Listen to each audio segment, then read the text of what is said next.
Hello, welcome to the Barnham Trousers tutorial.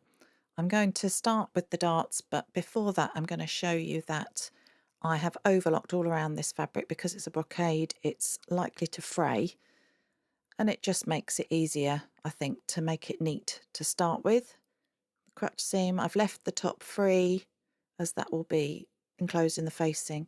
Make sure you've marked clearly any notches and the dart that you need to sew so you don't lose them in the overlocking. I'm going to match those notches at the top there, the wide end of the dart. And then you can see I've got a pin at the point.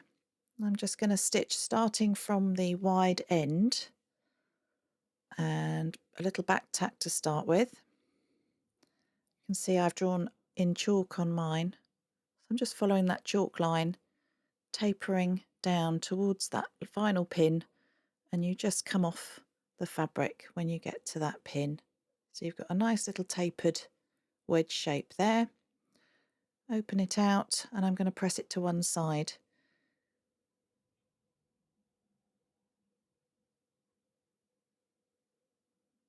There we go, nicely pressed dart.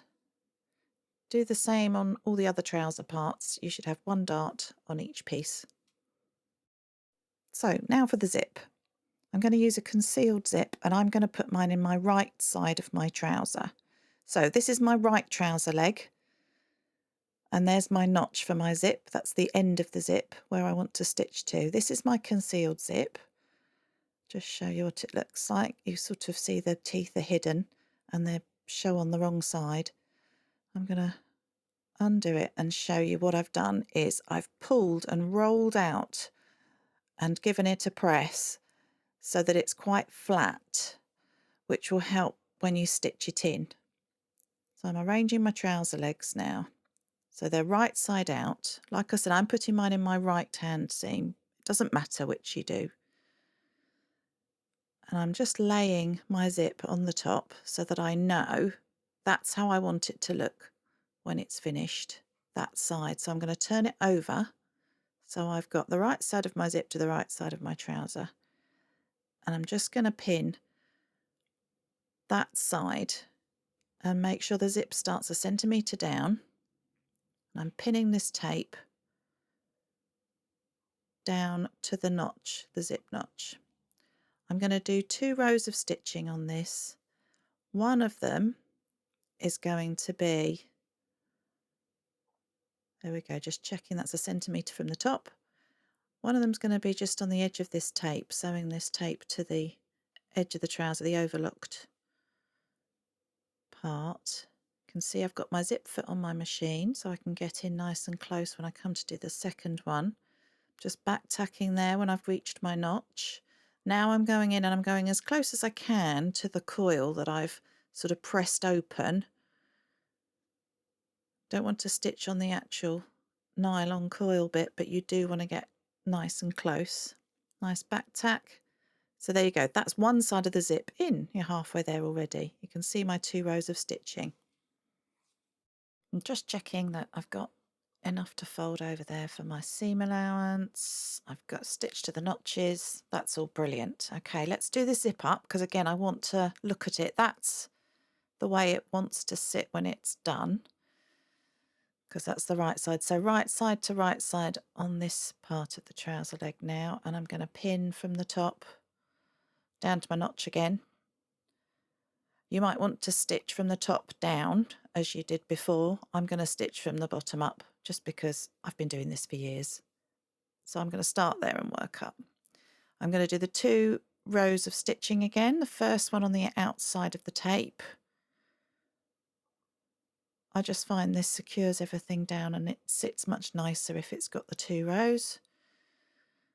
And then go back and go right in as close to that coil as I possibly can. Again, I'm starting at the notch, but you can always start from the top if you're newer to sewing. Here we go. So that's your zip in really. Got 2 sides sewn in. Just need to do this zip up now. Work out which way round it goes. There we are. And it should zip up really nicely. That's pretty much job done. There we are. You can see I've got a little tail there because I always use a zip that's a bit longer than I need, just because I find it easier to insert. I'm now laying my pieces together and I'm going to start stitching from the bottom there where I stopped stitching at the notch. That's where I am starting to stitch. So again, a little back tack and then all the way down the trouser leg. Don't worry about that extra bit of zip if you've got that there too. There we go, that's the seam done. So I'm just going to give that seam a press open now.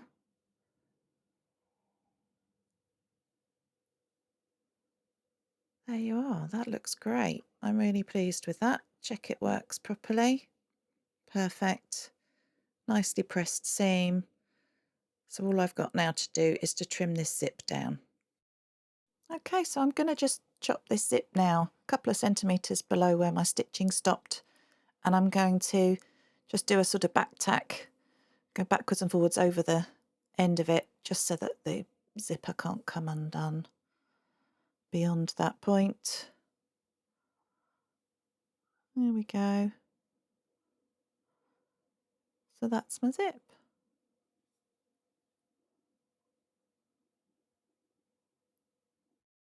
Next, I'm going to do the fly guard. You don't have to do this bit, but I find it useful when I'm trying to do my trousers up. So this is my fly guard piece. I folded it over and pressed it in half lengthways, right sides out. Now I'm going to fold it just on the top, right sides together, and I'm going to stitch a ½ centimetre from the top. And just trim off my corner where the fold is. Turn it through. So you've got a little bagged out corner there. That's going to be my top edge. I'm going to overlock these two edges that are remaining. Give it a quick press. Trim off any little stragglers. And like I say, that end is going to be the top at my waistband.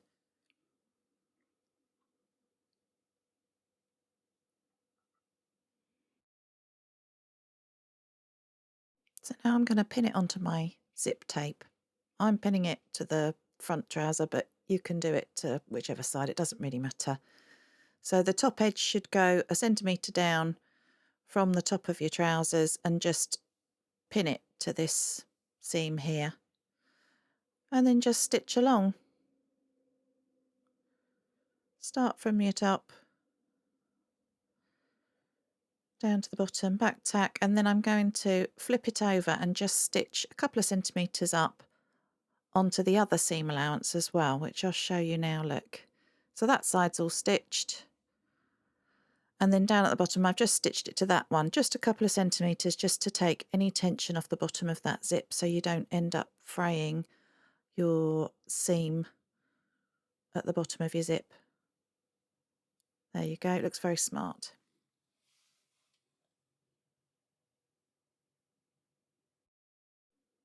Now we're going to do the leg seams, side seam and the inside leg.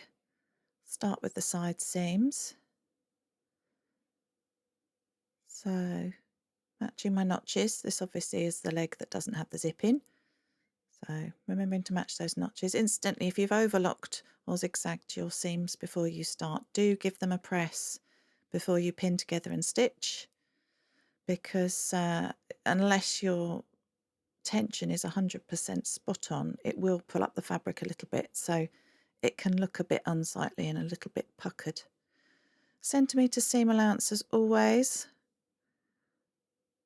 There we are, I'm going to press this seam open.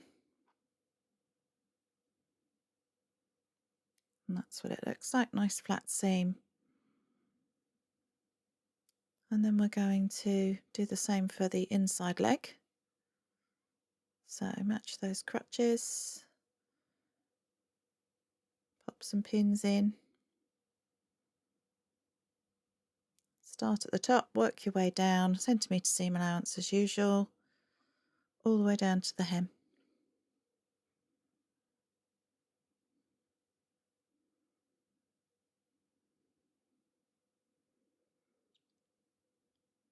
There we are, we're going to press that seam open again.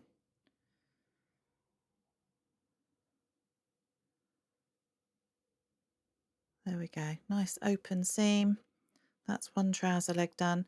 Repeat for the other side. Obviously you've done the outside leg with your zip in, but you just need to do your inside leg.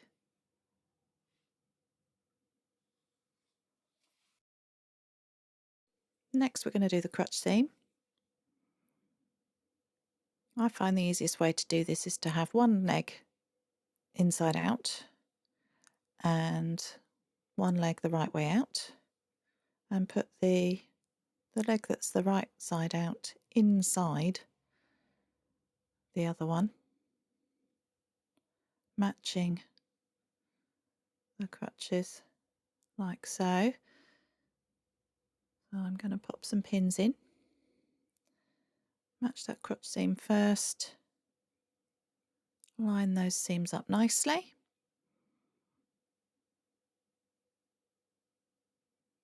Moving those threads out the way, I shall trim those in a minute.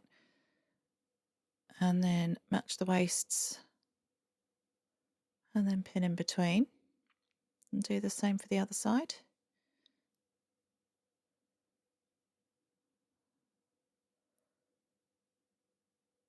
Give that a tidy up, and I am going to stitch from the inside, starting at the top of the waist, centimetre all the way down through the crotch seam, up to the back and back to the waistline. Back tack, centimetre seam allowance again, and down we go through the crotch and back up the other side.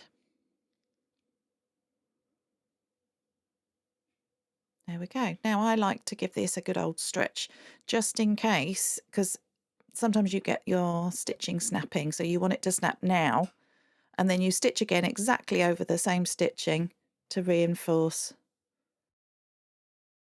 Facing next. So you can see I've written F and B, so I know which is front and back because they are different even though they look very similar.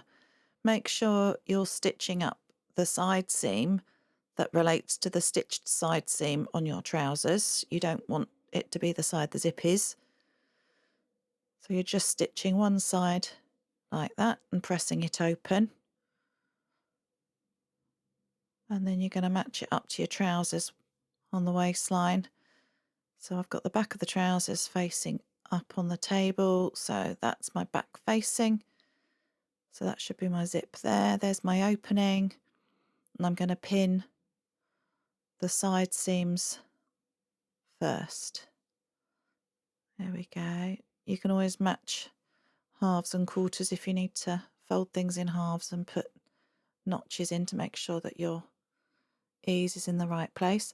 I'm putting pins where the darts are and where the seam allowances are so that it holds them back, because I will stitch from the facing side. Remember, you've got a centimetre seam allowance at the end of your facing, so fold that back so that you can see the zip. There we go. And do the same on the other side.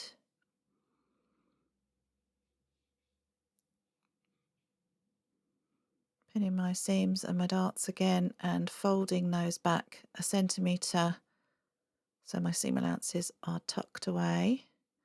Pop a pin in the end there. One more pin in that dart. Just make sure I've caught the seam allowances and everything. Yep. Oh, that dart could be moved over. That's it. So I'm going to sew a centimetre from the waist again. Centimetre seam allowance. Back tack to start. Off we go. Make sure everything's lying flat and the right way. So we've stitched that down. Let's just check that those seam allowances, that looks lovely. It all tucks in nicely. So I'm going to clip into the waistline here every 2 or 3 centimetres. And then I'm going to trim down my facing by half, just the seam allowance, just to reduce the bulk a little bit.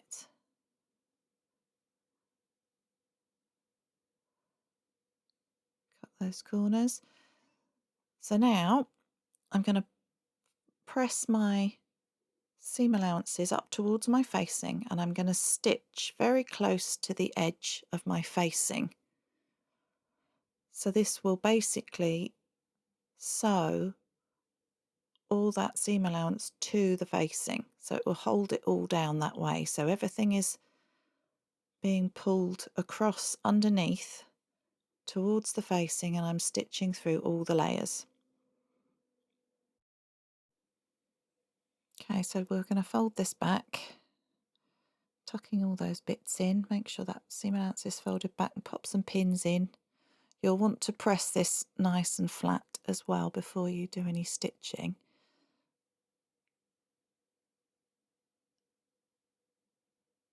But I'm basically just flattening it down, and then I'm going to stitch in those seam lines just a couple of centimetres and back tack to hold this facing inside the trousers. So here we go, I've pressed it already, and I'm just going down just a centimetre or two and then back tacking and coming off and then moving on. So each dart seam and the side seam I'm just stitching into all the way through all the layers, through the trousers and the facing, so it all behaves like one piece. Okay, there we go. You can see it's nicely pressed now. Just trimming off any bits and bobs. You can see that lovely stay stitching there on the inside. Nice and neat. So there you go. There's my little back tacked piece inside each seam line to hold that facing inside the trouser so it doesn't roll up and over and doesn't show on the right side. Now these bits you can machine them if you want to, but I tend to just whip a needle out and do these by hand.